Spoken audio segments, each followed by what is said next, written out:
Hello, everyone. Good afternoon. How are you? I am Adela Pineda, and it's a great pleasure to introduce Ignacio Sánchez Prado here in our space in Lilas and the Benson. And it is a real pleasure because not only because Ignacio is one of the foremost important critics on contemporary Mexican cinema, and also a critic of neoliberalism. And now he's writing about tacos. As you know, we will be listening about tacos tomorrow. But because I know him for such a long time, probably since the 90s, I think.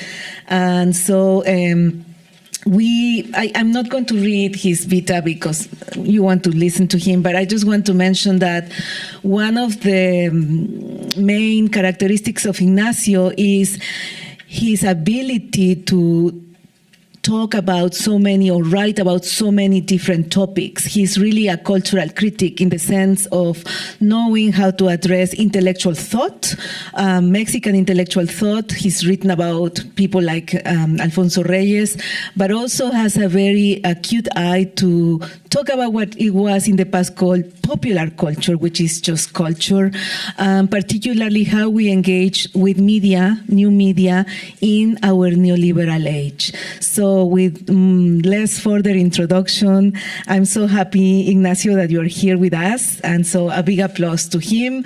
Today he's going to talk about popular cosmopolitanism.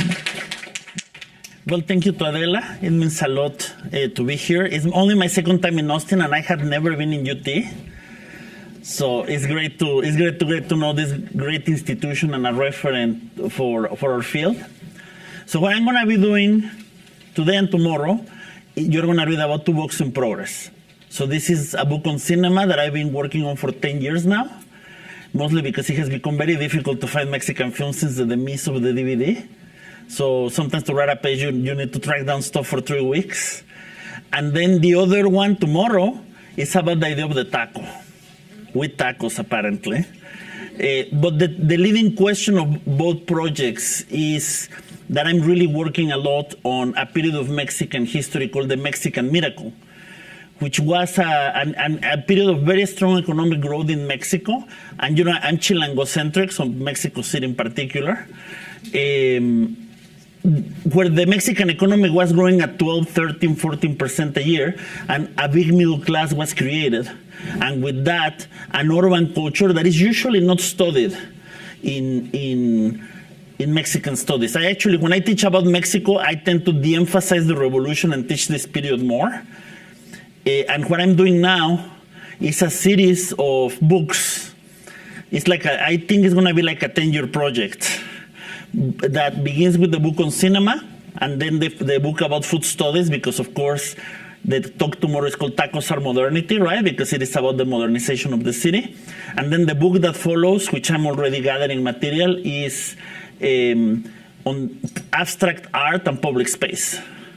But all of the books are connected by thinking the question of modernity. So let me begin this presentation with a personal story. I have been watching cinema intensely since I was a child. And I never really cared about animated or children's cinema. I also don't like children. I like dogs. So. Perhaps the most meaningful of these experiences was going to the movies with my mother almost every weekend.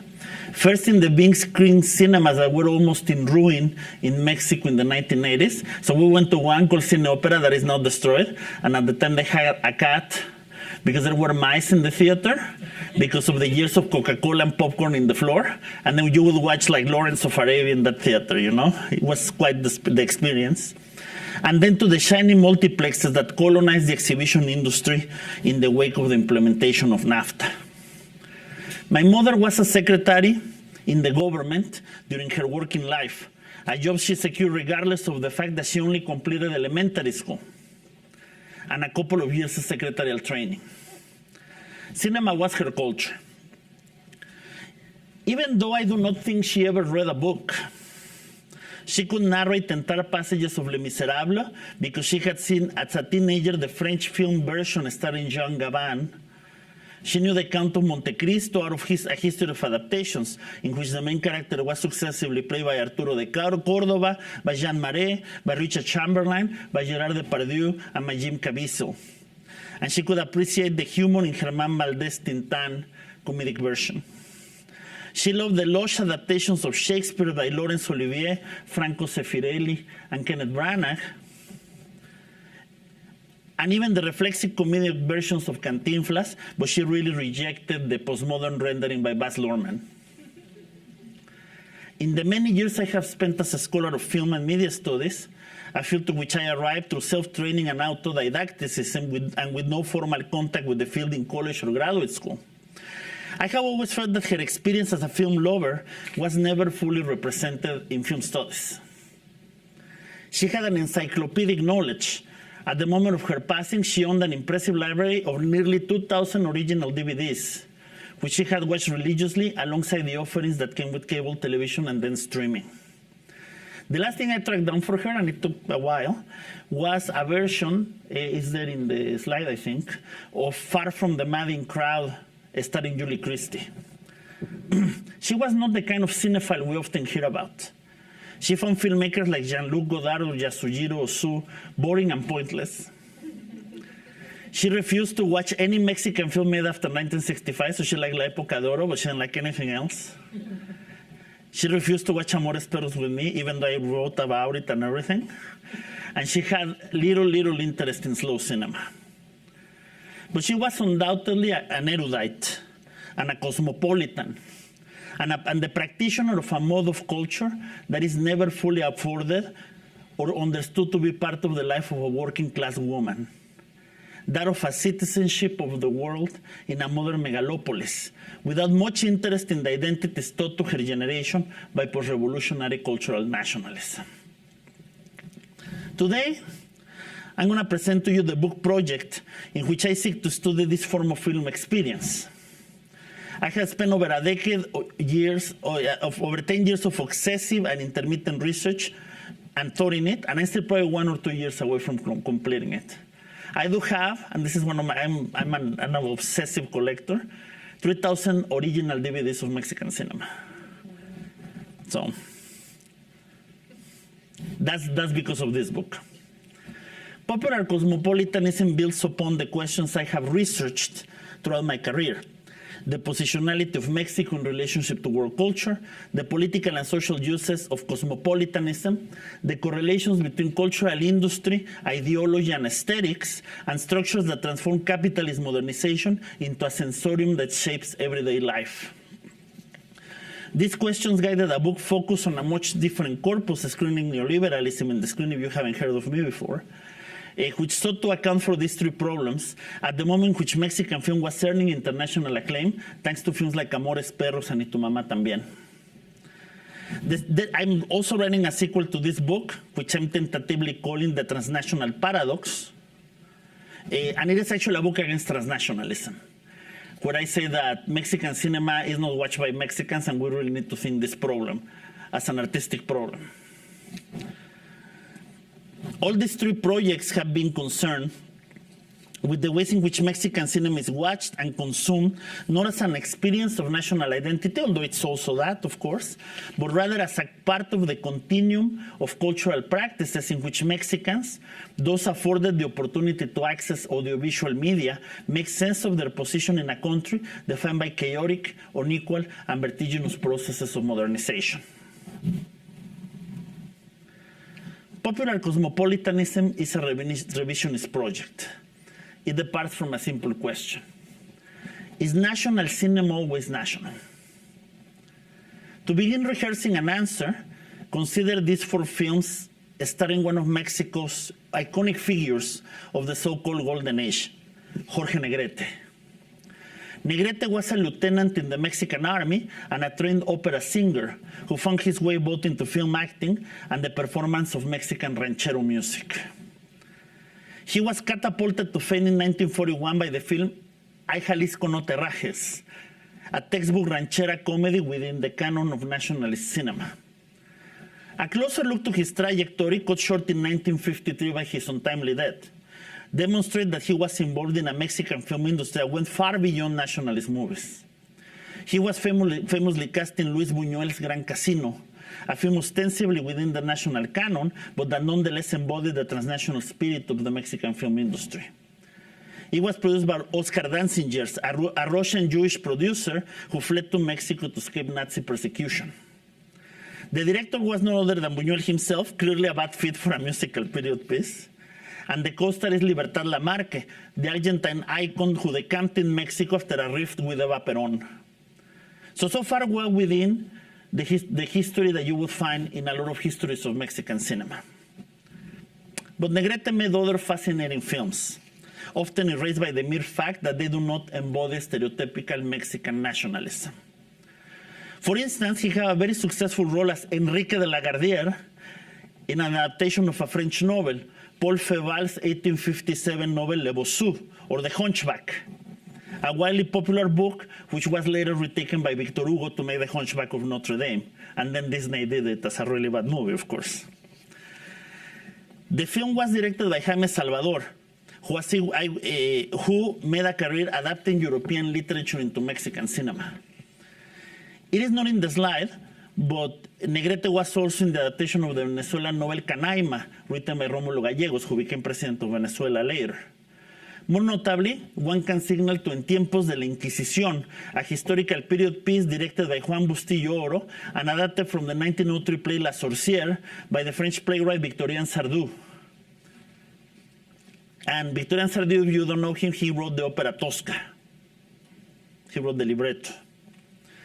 Evidently, remembering Jorge Negrete as the singing charro, El Charro Cantor, a nickname earned for his renditions of ranchera classics in his finely trained opera voice, erases a substantive part of his work in the Mexican film industry.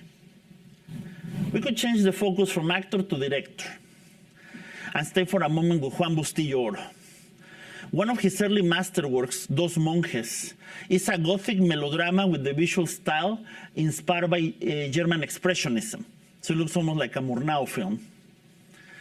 If you're interested in watching it, it's actually in the Criterion channel because it was restored by the Film Foundation of Martin Scorsese. But then a few years later, Bustillo Oro became a famous director because he helmed the breakthrough film of the comedian Cantinflas, Ahí está el detalle. And he will show up a little bit later in this talk again. This picaresque film is often cited as the key example of cinematic representation of the urban popular subject that accompanied Mexican industrialization. But Bustillo Oro also directed noirs like El Hombre Sin Rostro, a modern psychological film that could be watched alongside classic Hollywood films like Sunset Boulevard or The Big Sleep.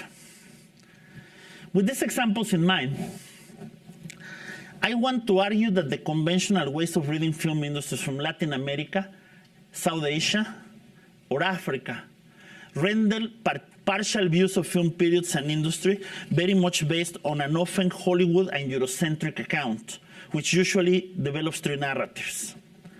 So one is the evaluation of national cinema on the basis of their specificity and their uniqueness, and in the worst cases, the tautological presentation of national film as a representation of an unreflexive notion of national identity. So the short version of this, global South cinemas are only allowed to be traffickers of identity. So if an Indian cinema has to show you Indianidad, Chinese cinema, Chinidad, right? African cinemas have to show poor people, but there's a lot of Nigerian cinema that shows you the bourgeoisie of Nigeria. You never see those in the West. So we're reduced to our poverty and our identity, basically. A second one, which is born out of the 1960s and the third cinema tradition, is the global North trying to make the global South a cinema of resistance, political radicality, or alternative imagination, supplementing the capitalist ethos of commercial studio cinema and commodified art house film. So there's also a fetishization of political films from the global South as complementing as a political cinema that doesn't exist really in the global North anymore. And that's a false narrative. And finally, there is an all-too-common narrative that pits film traditions around the world against the centrality of so-called classical Hollywood cinema. So if you read David Borwell in film studies and his students, that's what they say. I have a personal conflict with Miriam Hansen in the book about this. By narrating their historical pathos as an evolution that entails a golden age of consolidation of the national studio system, followed by a new wave that replicates European art cinema in a local context, and then the global world cinema. So every history of Mexican, Argentinian, Brazilian, Indian, Japanese, Lebanese, Egyptian, Senegalese, they all tell the same story. So it is a narration of the story of global South cinemas that corresponds to the history of European cinema, applied to those cinemas, but then erasing the actual specificities of the cinemas in the global South. Are these narratives false? Not quite, but they are constraining. They construct canons that reflect the desires and anxieties of academic and critical markets, while obscuring the everyday workings of these film industries in relation to their audiences and constituencies both at the national and the transnational level. They also study cinema as if one could bracket film consumption by country, when even a cursory look at film listings in countries like Mexico show the national industry in a disadvantaged struggle against Hollywood dominance and in coexistence with surprising film products from other cinematographies. So I will tell you, there has never been a week or a month in Mexican cinema where the highest grossing Mexican film was the #1 film in the country. Even in the golden age, the highest grossing film of the 40s is actually Hamlet by Laurence Olivier.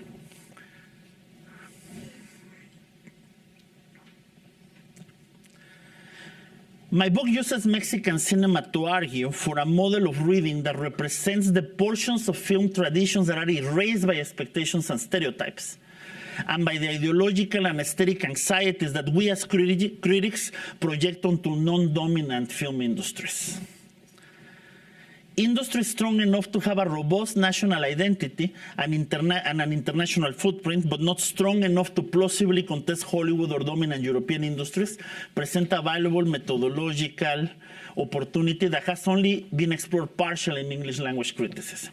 And I'm to work in Mexican, you could say the same about Brazilian, you could say the same about Argentinian. So it's this kind of big national industry that is very strong domestically, but not strong enough to contest the France or the US.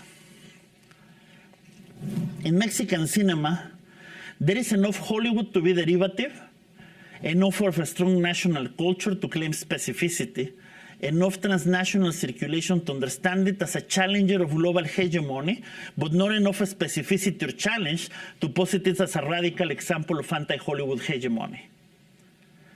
It is also essential to combat the pigeonholing or erasure of the complexity of these industries in the scholarship regarding transnational or world cinema.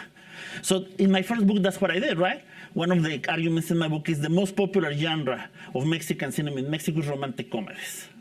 What do they show? Middle-class professionals. You cannot find these films outside the US because they don't outside of Mexico, because they don't match the image of Mexicans that Americans and Europeans have. So the way we sell fashion is not and you know, cinema is a business of the elite.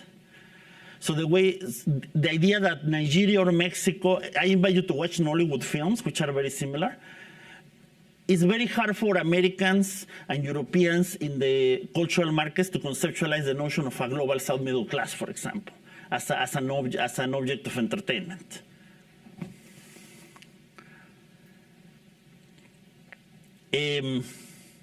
Few comparatives are truly knowledgeable of Latin American film, and very, very few film studies programs have actual scholars of Latin American cinema. So in my university, I'm the only person who teaches it, and I'm in the language department, which is a common situation. I think that the film studies program would probably hire someone making like Japanese cinema from the 1960s before they hire a Latin Americanist, right?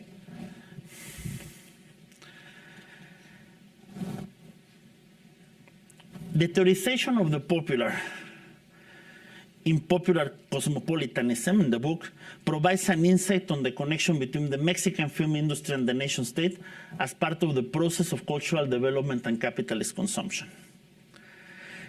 My idea of popular cosmopolitanism functions as a methodological response to a very important essay in film studies called Vernacular Cosmopolitanism by Miriam Hansen. Hansen develops this term into widely cited essays. One is titled The Mass Production of the Senses, which accounts to the new modes of organizing vision and sensory perception and a new relationship with things in modernization processes around the world. But Hansen problematically and crucially rejects the term popular as too ideological. So she chooses the vernacular to talk about the everyday life, the everyday uses, the discourse, the idiom, the dialect. Furthermore, Hansen commits to the term modernism to encompass cultural practices that articulated and mediated the experience of modernity, such as the mass-produced and mass-consumed phenomenon of fashion, design, and advertising. So I'm going to spare you a lot of this. But basically, what she says is we should study vernacular rather than popular because that's where you study language and style rather than politics. And then she says we should study modernism because there's an everyday life experience of modernization that the social practices do. And again, I'm not completely in disagreement with that, but I think that in making these terminological choices, she takes a part of the story out, and I want to bring that part of the story back in. The idea of the popular, as I understand it, has two distinct definitions. One relates to the longue durée notion of the popular in the Western world, which traces comedy to forms of entertainment at the crossroads between letter culture and the culture from below, theater, comedia, carnival, etc. In his seminal book De los medios a las mediaciones, the Colombian critic Jesús Martín Barbero traces the history of media to a larger historical process of mediations narrated in the progress from folkloric to popular to mass mediatic. Martín Barbero continues defending the remnant of historical layers of the popular as a knowledge unusable for technological colonization, but by being thrown away, charges everyday life with symbolic meaning and transforms it into a space of mute and collective creativity. So to give you a better example, think melodramas, right? Melodrama is not a genre of the 20th century. It is an old historical genre that comes through popular traditions of theater, and then literature, and then it gets incorporated into mass media in the 20th century. And because Hansen has an idea of the vernacular that is very mediatic, she forgets sort of these long historical ideas of popular culture that are actually what shape the content of the media. You wouldn't understand telenovelas if you didn't know this, for example. If the idea of vernacular modernism points to cultural practices and aesthetic forms in the mediation between subject, modernity, and technology, the popular encompasses a historical archive of long-standing traditions of text, visuality, and performance as practiced by constituencies that fall under political ideas of the people and the popular sovereignty of modern nations. This is particularly the case in the foundational moments of national cinemas in Mexico, which is the Mexican Revolution, in Brazil, which is the Estado Novo with Getulio Vargas, and in Argentina, which is Peronismo. Cultural industries and audiovisual culture were tied both to rapid capitalist modernization, resulting from import substitution industrialization, and to mass redistributive policies. In turn, this led to the development of a media industry that continually negotiated the symbols of national identity with the increasing presence of Latin America in geopolitical and geocultural spaces, and that's the cosmopolitanism part. So when societies become heavily industrialized and capitalistic, they connect to world culture. And sometimes we get this notion that the culture of lower classes is the culture of the national, but that is not factual. If you go to Tepito today in Mexico City, with the market of contraband, and you go to the pirate stands where you buy music and everything, they don't sell Pedro Infante. They sell K-pop. All of the Mexican working class is taken with K-pop. And then, of course, there's the corridos, but the corridos tumbados. It's not the corridos from the 60s, right? This is a global medium that is very also bound to reggaeton, but also to forms of global musical production. So that's what the working class listen. The working class is not nationalistic. They're global citizens, but we don't understand that globality, and that's the point of cosmopolitanism in this project. So I'm going to skip this because this is the stuff I have written, but that's kind of wonky, so if you want the reference, these are 2 essays I have out from this project. But what I did in the first one, I just want to mention it, is that I did a study that is very fun to do, which is, we have a methodological advantage in Mexican cinema. A critic and his assistant took the time to compile all of the film listings in Mexico City from 1919 to the year 2000. So it is actually possible to just go to this book and see what opened in which date and how many weeks was it showing and in which theaters. So you can make a geography of class with that. So they did the legwork. I don't do that legwork. I'm too distracted for that stuff. But the idea, but what you can do with this is you can see what opens in the same week and then what did well and what didn't. So these are the 4, this is in the article that is said, these are the 4 Mexican films that open in a week, and the one that tanked is the nationalist one. But there is Charros contra Gangsters in there. No, Una Mujer de Oriente, which is like an orientalistic noir. And then there's what is the other one? I don't remember the article. There's La Marca del Zorrillo, which is a comedic adaptation of El Zorro. And that was the popular films of the week. And they also opened the one of the Carol Green adaptations of Graham Greene, or Carol Reed, sorry, adaptations of Graham Greene. And they opened like some British war film. So you see, that's the movie, that's going to the movies. If you go to the movies to Mexico today, 7% of the screens are Mexican cinema. So you cannot generalize cultural consumption from that, right? In here it was about 50% because there was a screen quota. But film goers like my mother, or many city Mexicans from that generation, they went to see everything. They didn't just go see Pedro Infante.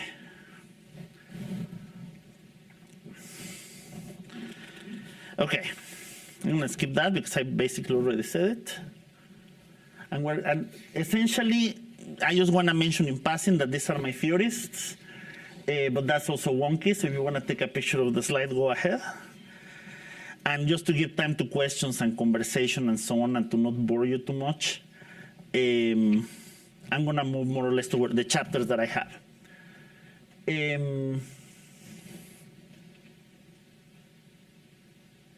That's a different thing. Okay. So essentially what I'm doing, and I have, that's the part that was read, so I'm going to go back to the orality, which is better. So I'm basically I'm not writing a history of Mexican cinema. That has been done many times, very well. But rather what I'm doing is taking genres that are cosmopolitan and then map them across a period that is roughly between 1930 32, which is the beginning of sound cinema. Silent cinema, I think, is a different problem. And then 1990, which is the release of Cronos and Solo con tu pareja, which is sort of the entrance into neoliberalism. And the first one is that I have watched and collected an enormous amount of films that are adaptations of European literature into Mexican cinema, something that was also correspondingly done in Hollywood. And this phenomenon is interesting as an aesthetic problem because a lot of the people who work in these films were actually intellectual exiles from Spain, from Franco, who came into Mexico to work in the film industry. So a character I focus on, his name is Manuel Fontanals, and it is this guy from Spain who did opera sets in Vienna. Then he had to flee because of the Nazis, and then he did all the sets for the films in the Mexican film industry afterwards. So I'm tracing these characters that are bringing from Europe through exile a register of high culture and then coming to Mexico and working this popular culture and popularize this kind of elite visual register. That is not vernacular anything, right? That comes from the traditions of theatricality, so that's why I'm doing it that way. And one of the important characteristics of this is half of the chapter, is that the two biggest comedians of Mexico, who are Tintin, who's a border from Juarez, right, and Cantinflas, they make a lot of adaptations, comedic, of works of literature. So Cantinflas has a Romeo and Juliet that you can watch in Amazon Prime if you want. It's subtitled. That is completely written in verse, following the Shakespearean iambic pentameter, but it's total joke. It's a total joke. And this is a tradition we still have today because Don Juan Tenorio, since it's Halloween, in the theaters of Mexico City, they always put Don Juan Tenorio, and they put a serious and a comedic version in the theater. So that continues today. And you know, it also takes many of the main actors and directors doing this kind of work. The second one, it gets more fun as we move on. The second one is noirs. Noir is a genre of the city. And of course, the rise of the noir in Anglo-American cinema in this period is very important. Is the time of the adaptations of Raymond Chandler into screen. There's a scholar in Mexico. His name is Alvaro. I don't remember his last name right now. He's my friend, but names sometimes cross in my head. No, the other one. He did a history. He did a catalog of the noirs in Mexico between 1940 and 1962. ¿Es Mantecón? No, it's the other Alvaro. Alvaro Fernandez. 1940 and 1962. There's 175 noirs made in Mexico in this period. Because it's the genre of the city, and a lot of it is adapted to the Mexican idiosyncrasy. So Distinto Amanecer, which would have been directed by Billy Wilder stylistically, is about the corruption of labor unions. And the main actress, Andrea Palma, she fashioned herself as sort of a Mexican version of Marlene Dietrich, the great German actress who was also working in Hollywood at the time. Noir also allows, and I have an article on this if you want to read it, a preliminary one. Noir also allows, as you've seen the one on your right, and Matado a Tongolele, it allows for the entrance into cinema of nightlife. So there's a very moralistic idea of cinema, but what they are allowed to do is that all of this rumba is coming from Cuba. It starts setting in the nightclubs. So they start shooting the noirs in the nightclubs, and because it is presented as immoral, it is acceptable for the censors, right? But essentially, all of these noirs start capturing sort of the everyday experience of being in an urban society that is also very heavily Americanized because of the increasing influence of the United States in Mexico. And then I go to the ones in the 70s, and those are just crazy. So that one, Llamen the Mic. There is a very famous character of a noir, Mike Hammer, who is, there were these noir novels by this guy called Mickey Spillane, who later were adapted into television. And the plot of this movie, I kid you not, is that it is a corrupt agent of the federal police in Mexico who is sent to take some money for his boss, and then they make him the scapegoat of the crime. So they beat him up, and he becomes amnesiac. And when he wakes up, he thinks he's Mike Hammer from the novels. And then from this delirium, he starts fighting against all the corrupt cops, all the way to the boss. And it is a parody. It is completely shot as a parody of all the police detective films that were coming from the United States in the 1970s. So one of the arguments is that there's a sub-argument about Americanization here, right? Because we always think about it as, you know, the U.S. imperialism and the cultural influence. But people are not stupid. And people see all of these things, and they know that they're not that ridiculous. So the way they make fun of it is an interesting way, because that's how they become citizens of modernity. It's a critical distance towards this kind of production. The third one, it gets crazier, is thrillers. Because Mexico all of a sudden is in the Cold War. And there is all these ridiculous things in the news about the Soviet Union and the US. And then we start getting James Bond, and we start getting the Batman with Adam West. And Mexico, at this point, the industry is in crisis, so they actually have no money to make this kind of film. So they just start making parodies. So some of them are like that one, Operación 67, that has luchadores. Hijas El Santo is one of two. I have Blue Demon in my bag today. It accompanies me everywhere. But the luchadores, essentially, in these movies are presented as Interpol agents. And in these two movies they're fighting, one is Operación 67, the other one is called The Treasure of Moctezuma. They're fighting a Chinese mafia out of San Francisco that is trying to destroy Mexico for some reason. So in the first movie, they're trying, in Operación 67, they try to flood Mexico with counterfeit money. And it is, of course, the anxieties of the devaluation and boom and bust cycles in capitalism. And then in the other one, they actually go to the Museo de Antropología, where they actually shoot the film, and they try to steal the treasure of Moctezuma out of it. There's also exploitation films. So the response to James Bond is La Gente 00 Sexy, who, as you can see, is dressed like Catwoman, but they forgot the back in the shirt. One really fascinating thing is the story of the actors, because now they have to get blonde girls because everybody's watching the Bond girls from the US. So in a lot of these films, there's an actress called Amadi Shabot, who was a Miss California, and then she was hired to become like the sexy woman in the Mexican films. She did a few exploitation films in Mexico, and then she converted to evangelical Christianity, and now she's a real estate in Arizona. You know, there's the Mongolian conspiracies based on a famous novel that, and there's also a series, Peligro Mujeres en Acción, which is sort of a spoof of James Bond. So we have all of these films in the 70s, very popular. If you have cable, nobody does anymore, you have cable, and you get the Latino tier, there's a whole television channel of this kind of film from this period. So the point is, these films are watched. They're not watching box office, but there's a lot of cultural memory around them, and then they continue to reiterate themselves in Latinx media in the US, in the street markets, in public television, and so on. So the afterlife is another matter. And a side comment is, a lot of these are owned by Televisa, so they show on TV, and the other half are owned by this archive called Calderón, which is a long-standing family, and now they're doing luxury Blu-rays and 4K editions with extra features and everything, like the Criterion Collection, but it's like El Vampiro from Abel Salazar and things like that. So the fourth one is horror.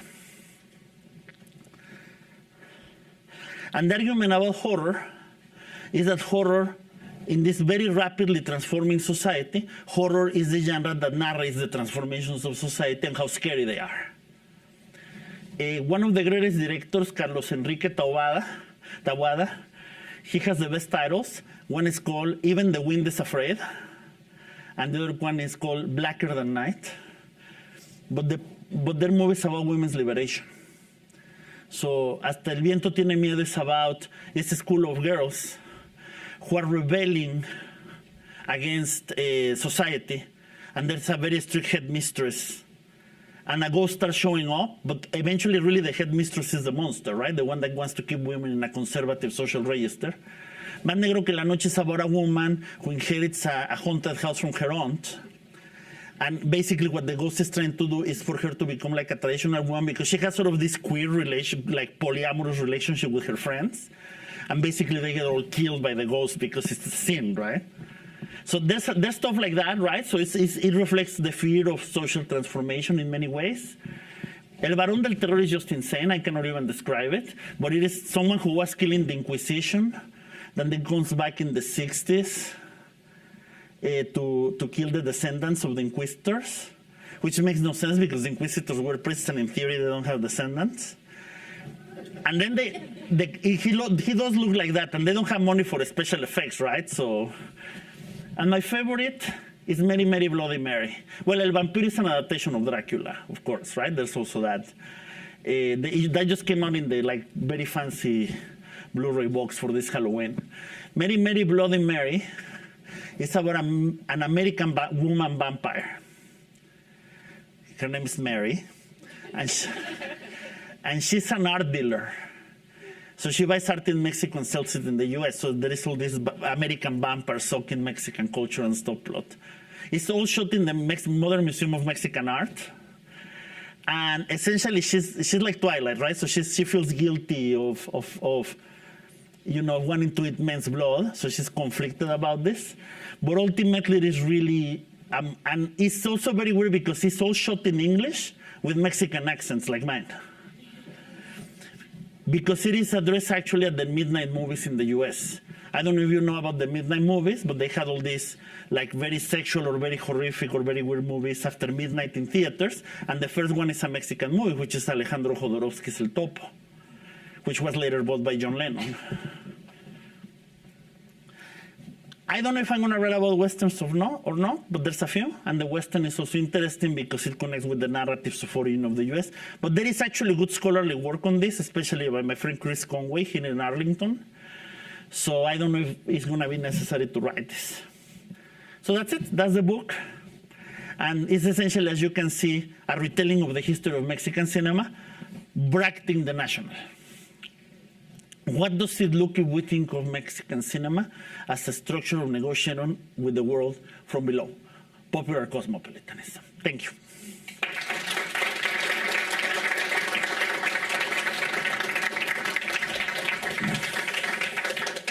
Thank you, Nacho. This was super interesting. So I don't know if the audience have questions and comments. The first question is always the hardest. Yes. Can you hold on for this microphone Yeah. so we can get it recorded? Thanks, Nacho. That was. I'm really excited about this work, as I have always been about your work. Thank you. In your re-schematizing, if you will, of cosmopolitanism as a framework for approaching Mexcine, etc. As you know, in my book, Mexcine, I pair and I'm critical of the ones that are held up, like Y tu mamá también, Amores Perros, and I celebrate those like Amarte Duele and what I call endearingly the bubblegum films. But now I feel like I haven't dug deep enough.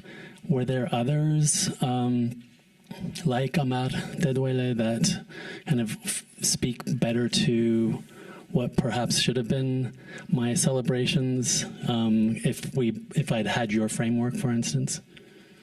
There's a few.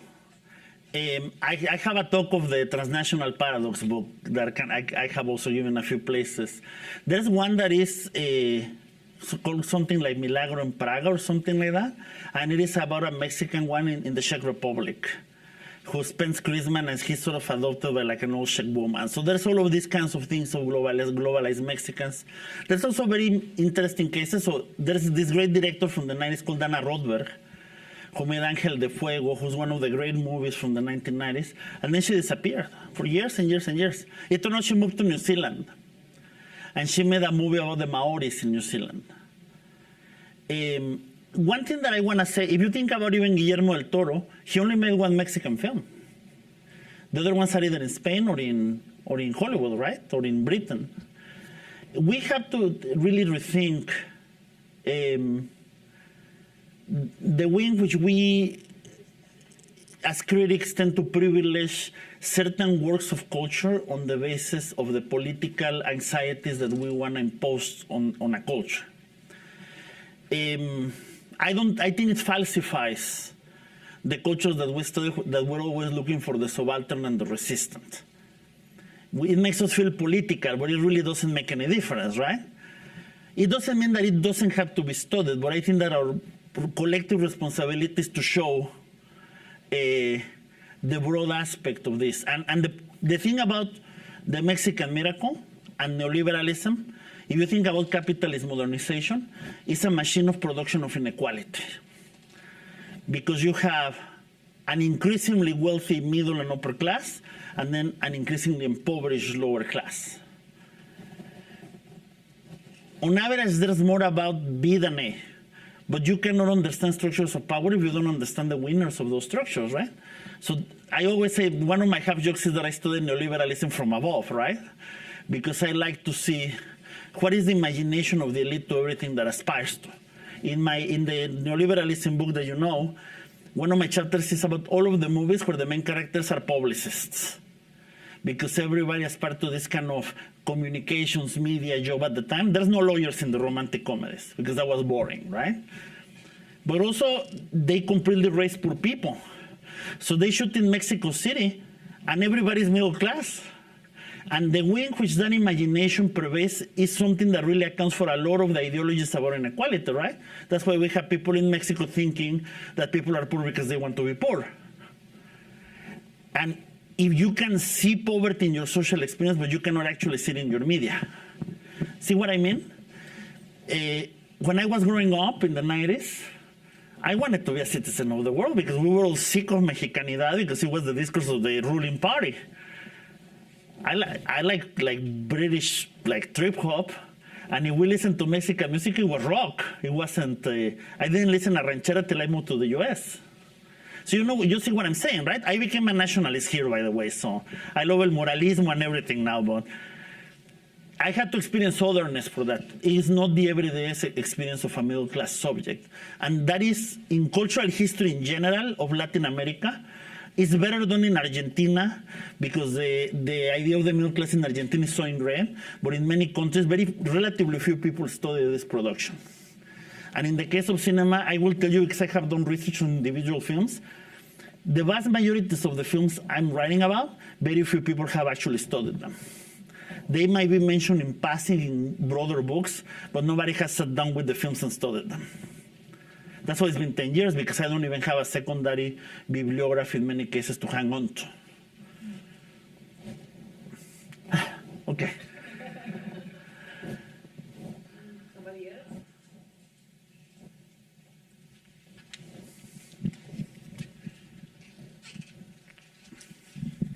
Thank you so much for the presentation. As someone who's an aspiring film scholar, I'm wondering, how do you work with the methodology? Because I feel like there's that side of you enjoy the films and you want to write about them. Yes. And then there's that constraint that you have to have some type of methodology. And you showed it on the screen really briefly, but I feel like that's kind of a very vital part. So how do you tackle finding methodology to work on these films? I'm very unmethodological myself. So my research is open-ended. My research trips to Mexico is I go to Mexico City and just accumulate stuff, and then I bring the stuff, put it in my collection, and then I remember it, and then I grab something and I start writing about things. I have never written anything with a thesis statement in my whole life. Adela, who was my teacher, might remember my mental chaos when I was younger.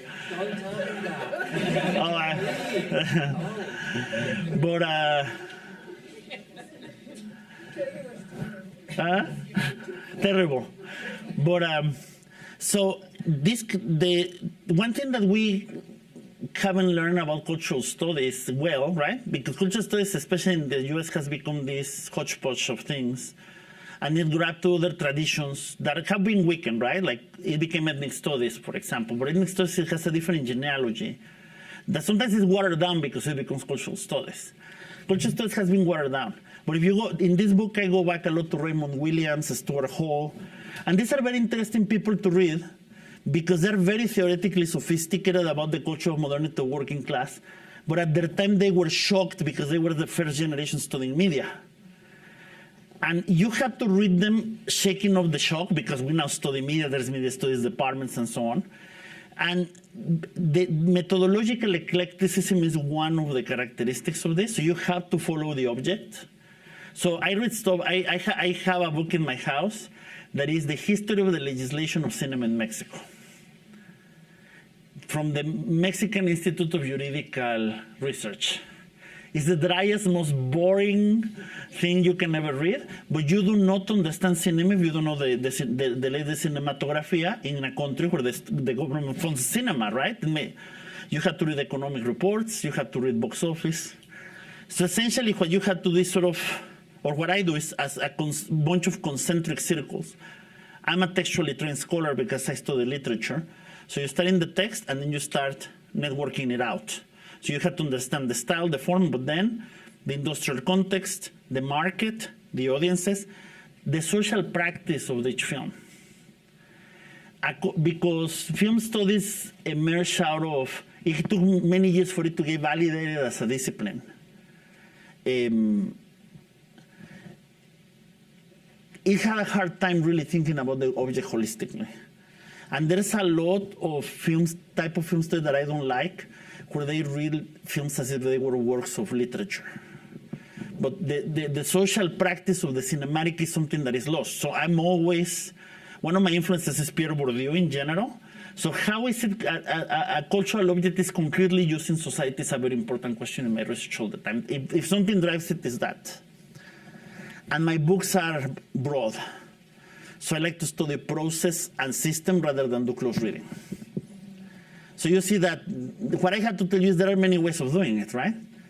Because there's people like me that gather what other scholars do, and there's other people who do a specific thing for a scholar like me to grab. We need both, because knowledge is collective. But I think that you need to understand the multidimensionality of the film, of the object of a film, and then you have to think about what are the aspects of that object that you're going to emphasize.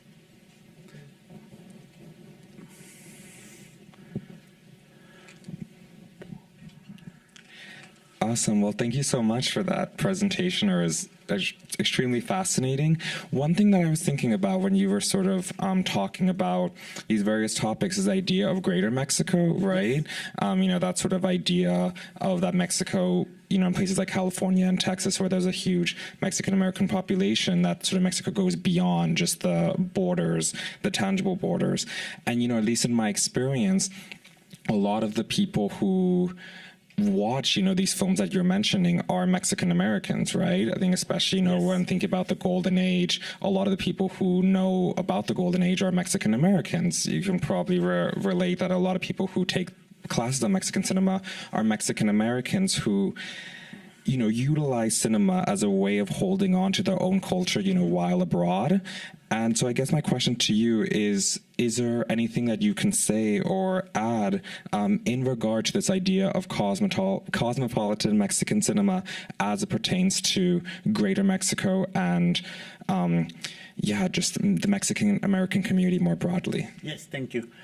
We have to begin by acknowledging, as it always should be acknowledged, especially in the University of Americo Paredes, that the relationship of Mexico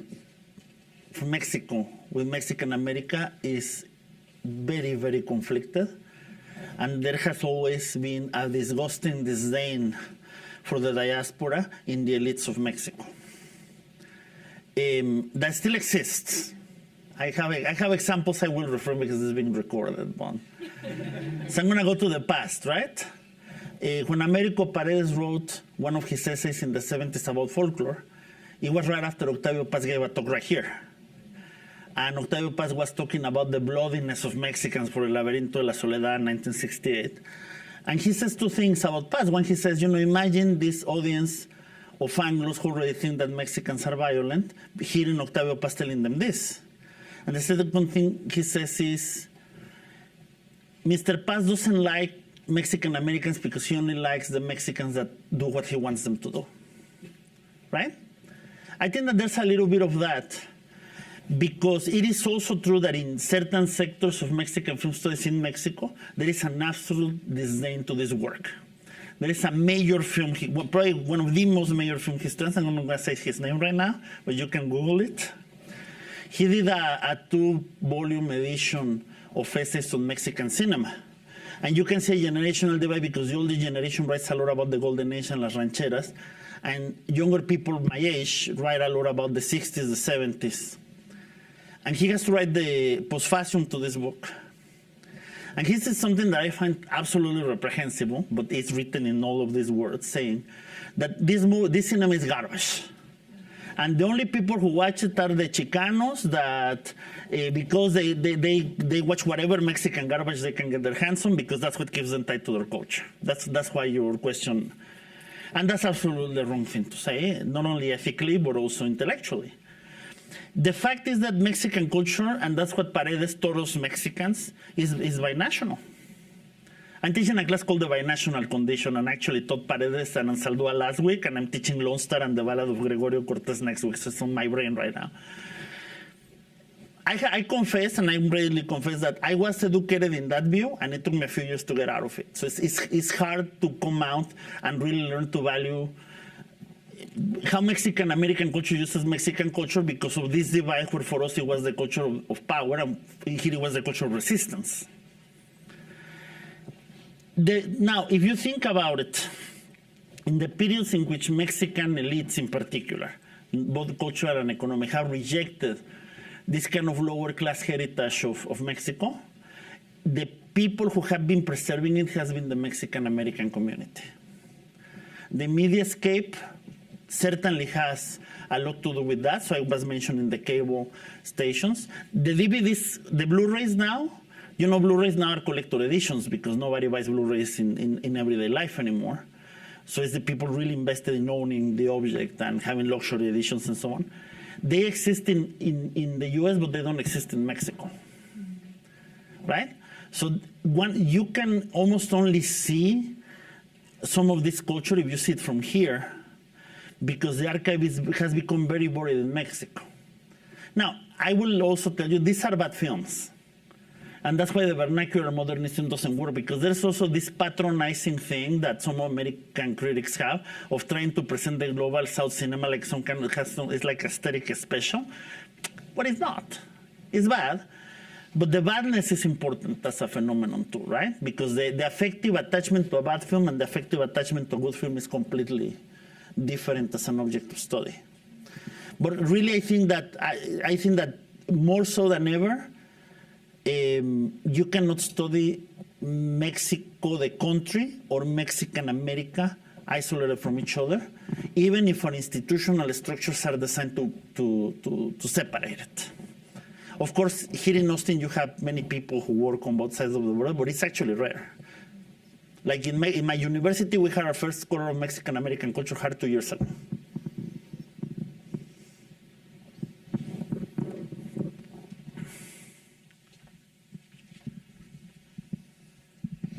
That's certainly the case. You know, here is very different because we have very strong departments of Mexican American, Latinx, and Latin American studies. And it's like, but I wanted to go back to the question of methodology, because not about exactly what methodology you use, but what questions do you ask? Mm-hmm. And what I see in the presentation is, on the one hand, you present us with your mother as kind of like the prime example of a cinema viewer of a generation that kind of like demythifies the idea that you cannot be an erudite of cinema if you just watch this very broad range of films. On the other, there is a debate that you are establishing with, you know, academics, you know, in academia about terminology. And so my question is, like, what is really what motivates the study of the book? Thinking about the constraints of that are there, for instance, the culture industry, like, you know, like what movies we can see in theaters, and how does that shape our responses to what we watch? Is there any evidence of like how people receive these films? And I was very intrigued to see the parodies, because when you have parody, means that you know both. You know the serious film, you know the Shakespearean language, and then the Cantinflas language. So, which is already a very sophisticated example. Yes. But the question is, who are you writing this book for? Is it to talk about certain terminology within academia, or to actually rescue a different layer of in reception studies? Like, who are the people who watch these films, and what are the problems there? So reception studies as a main goal is an almost impossible task for the cinema. I have looked. The archive to be able to make strong claims is not there. The archive for reception studies for this kind of cinema is las carteleras that I mentioned. You can go track down, and I have done some of this work too, the programming of the films over time in television, for example. You can track down los teleguías. You can track down, Olivia Cosentino does that a lot. For instance, you can track down the press. And there's not much more than that, because what wasn't really done, for instance, that does exist for other cinematographies, is there is no record from this period from people going to talk to film goers. So there is no sociological work about, it was done in Argentina, for example, curiously, and Matthew Bush has some citations of this in his book on Peronismo, but not really in Mexico. So I don't think I can write a story of reception. I can speculate about reception, you know, in a Saidilla Harman style of fictionalization and speculation. But really, there is an attempt to re-narrate the history of Mexican cinema and to show a more holistic view of the industry, because what I do know is that the movies were popular. I mean, there are hard box office receipts of this that you can bring up. That definitely does exist. The cinema reporters cites that. And also the afterlife of the films. Part of this is in the US, to your question. Not only with Latinos, but also horror fans really love these Mexican films. And there is a culture, for instance, there's a studio called Fangoria that has many editions of these films, and they show them in their festivals. I don't really want it to be a debate with Miriam Hansen. That's just like the introduction of the book, but it sets up the book because it is such a foundational concept in American film studies. But really, it is a multi-book project, really. And I think I am teaching in various disciplines. I teach classes of history of art, classes of literature, classes. And the Mexican culture from 1950 to 1980, if you remove Octavio Paz and Carlos Fuentes, is a whole. Like, I can't find stuff to teach. Like, if I want to give my students second quality readings, not only about the films, but I was trying to teach Matias Geritz and Luis Barragán, there's hardly anything. Everybody talks Los Muralistas, and then the painters from today, like Gabriel Orozco. Nobody writes about La Ruptura. It's like astounding how little there is. Like, it shocks me every time I go there. So I am essentially trying to write that.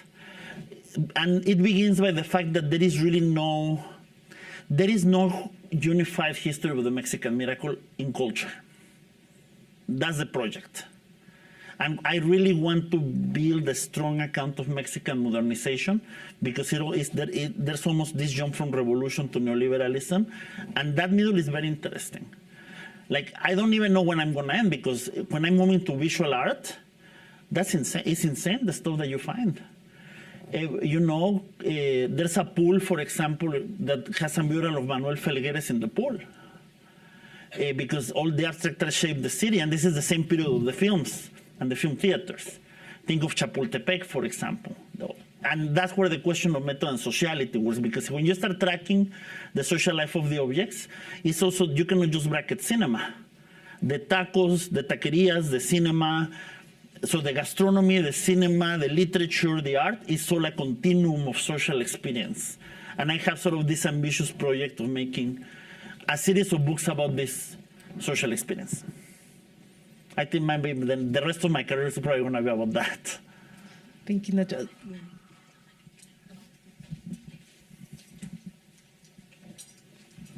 Thank you, Nacho. This was great. I can't wait to read this. As someone that has a particular queer attachment to bad objects, I applaud this project. And in part, my question is perhaps not less methodology, but more, I guess, more theoretical. Mm-hmm. I'm thinking of and thank you for also. Well, before I have a couple of thank yous. I want to thank you for your acknowledgement and your confession, because I think I've seen the ways in which you've come around to sort of thinking about people that work on both sides of the border. So thank you for that. But my other thank you is also for bringing in Taubada towards the end, right? And the importance of women in these films. And I actually want to push you and press you, and if you can indulge me. Mm-hmm. Again, my particular attachment to bad objects like Gangster contra Charros and El Matado de Tongolele and so forth are my bad attachments here. But there are others, and I know, when you talked about Distinto Amanecer and the nightlife scenes and so forth, a lot of this, my question is, popular cosmopolitanism is mediated through the woman's body. That's yes. Okay. In some ways, yes. All right. Not only. Tell me more. No, well, I mean, I think that the first direct answer that is obvious in all of the films is that one of the aspects of modernization is the destabilization of patriarchy. Not necessarily, I'm not going to say that the state of man is not patriarchal, right? But the thing is that it is an anxiety mode that represents the whole time. To me, the thing that needs to be mediated is anxiety. And one of the anxieties is sexuality, right? Which is also the case of the American noir, honestly. Like, that's where the femme fatale comes from as an object. But it's sort of it's a yokish way of saying it, but the region 4 thing is the interesting question here. So Mexico is a country that is receiving peripherally these kinds of influences that come mostly through popular culture. Like Roberto Schwartz used to say, it's a misplaced idea, because the social conditions that created this kind of character in the U.S. are not really in place in Mexico at the time. So that's also part of the mediation. It's not only mediating sort of the everyday sexuality, it's also mediating the influx of a sexuality discourse that doesn't really have ground in social practice at the time.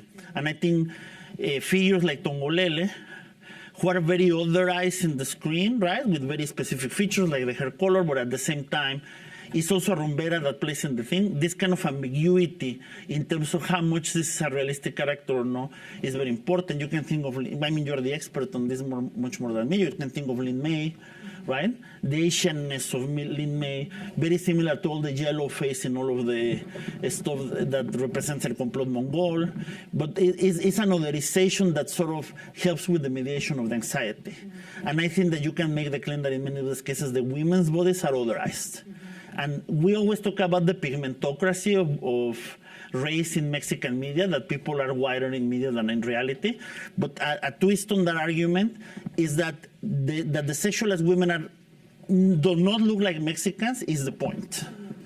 It's not only a racial point, but it is also a filtering towards the anxiety of immediate sexuality. I don't do psychoanalytic criticisms, I'm just rehearsing here.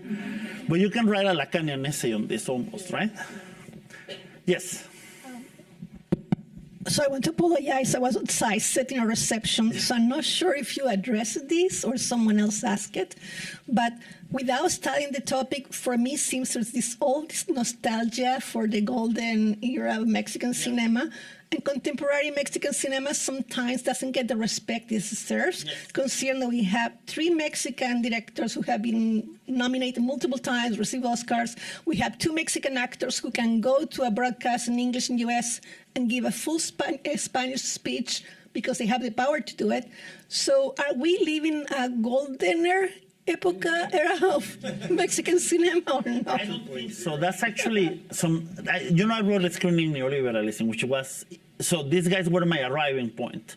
And that book is about the process that leads to this. The follow-up book that is called The Transnational Paradox, see, I contradict myself a lot, but it's because I follow the objects. But the follow-up book is an argument against transnational cinema. Because what's happening really now, and Iñárritu and Cuarón are leading figures in this, is that cinema is deculturizing. What do I mean? You can have Netflix putting money everywhere in the world, and the films start to flatten stylistically and aesthetically. So you start watching, it's worse on TV, and I hate TV shows. I don't even bother with them. Because I think if I'm thinking 12 hours of a show or 6 movies, I'd rather watch the 6 movies. But Netflix flattens. Even very practically, I met a documentarian who works for Netflix, and if they pay for your film, you have to use their cameras. And the cameras are used to optimize for the streaming and for is the ratio for the streaming, and therefore it homogenizes you visually like that. And it's different if they buy the film and they produce it and so on and so forth. But Roma is a film that is made in the most nostalgic, like in theaters, 70-millimeter projection, like Christopher Nolan's Oppenheimer. Nobody watches it like this because there is actually no theaters that have that technology in most cities in the world. See what I mean? So I think that what happens with those directors to me is that when they became successful, instead of going back and really building a very strong Mexican industry on the basis of the social contract that they effectively reconstructed with the audiences.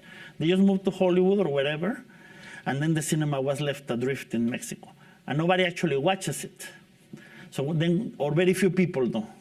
So what happens is then everybody starts going to Netflix, to Amazon Prime, they have global distribution, but then the films are made towards the platform and they look outward. And there is very little socially meaningful Mexican cinema. One of the most difficult cases to discuss, but since I like to tackle bulls by the horns, is all the movies about, for instance, the disappearances of women. La Civil, Ruido, great films in themselves, but as social objects, they don't create the social effect that a film like that should, even a basic conversation about the representation, because if you look at the Netflix viewership of those films, a lot of it is outside of Mexico. And in audiences that are consuming interchangeably, one is the Mexican movie, and then is the Squid Games, and then is the Turkish film, and then is the RRR film. So there's sort of a menu of global cinema that flattens what every cinema has to say, and it's just an object of like elite consumption. So that's why I'm not as optimistic anymore about it as I was in my previous book. As Laura said, I changed my mind, and my mind has changed to the idea that I was accused of celebrating neoliberalism with the first book. And now I think it was a great moment, but I don't think it turned out to be what it could have been. And now I'm writing sort of the angry book about it. That's the sequel.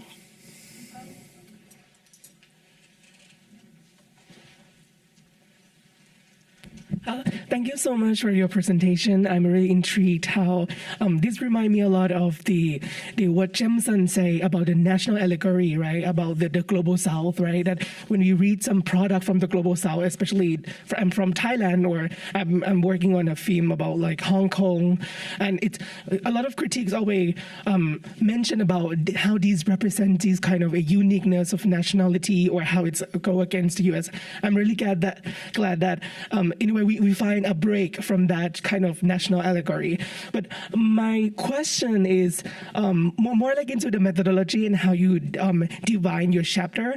I see that each chapter of you kind of like mention genre, right? And as a form. So what do you see in this genre or form that serves the political, or how to unite this kind of film? And what kind of definition of the genre that you base on? Is it like theory that we understand it as it is in the U.S., or which the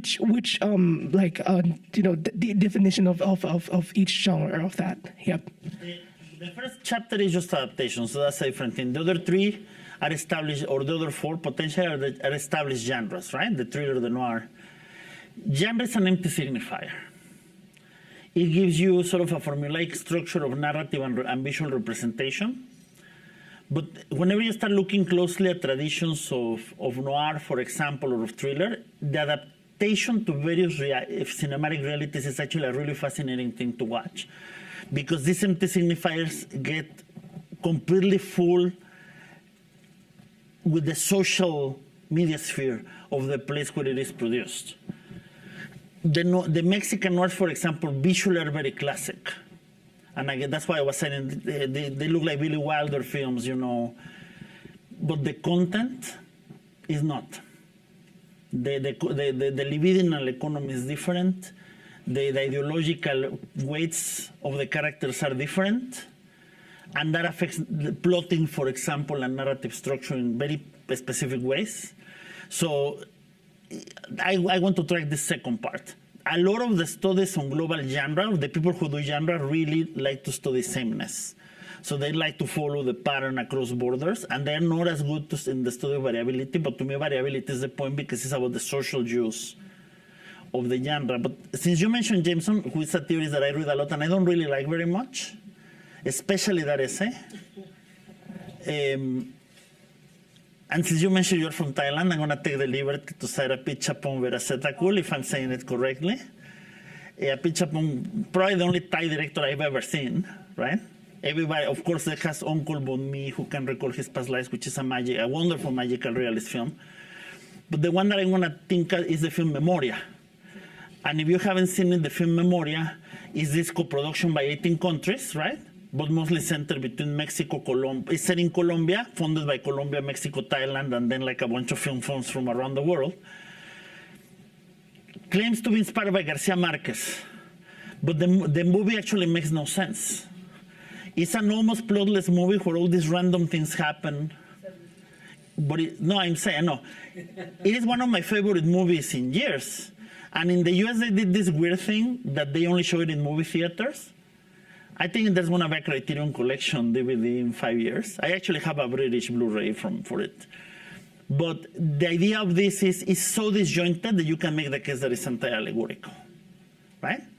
And I think that in a way, it is this director who's thinking about himself as someone that has already been commodified by the festival circuit, and for whom this kind of magical realist film is expected, and then he drops a film that still carries the expectation, but they're subverted constantly in the film.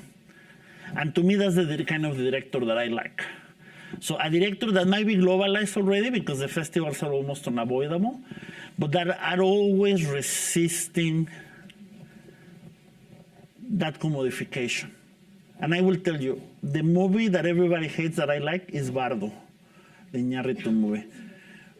Because everybody reads it like a biography of Iñárritu, and because everybody dislikes him because he's pretty obnoxious.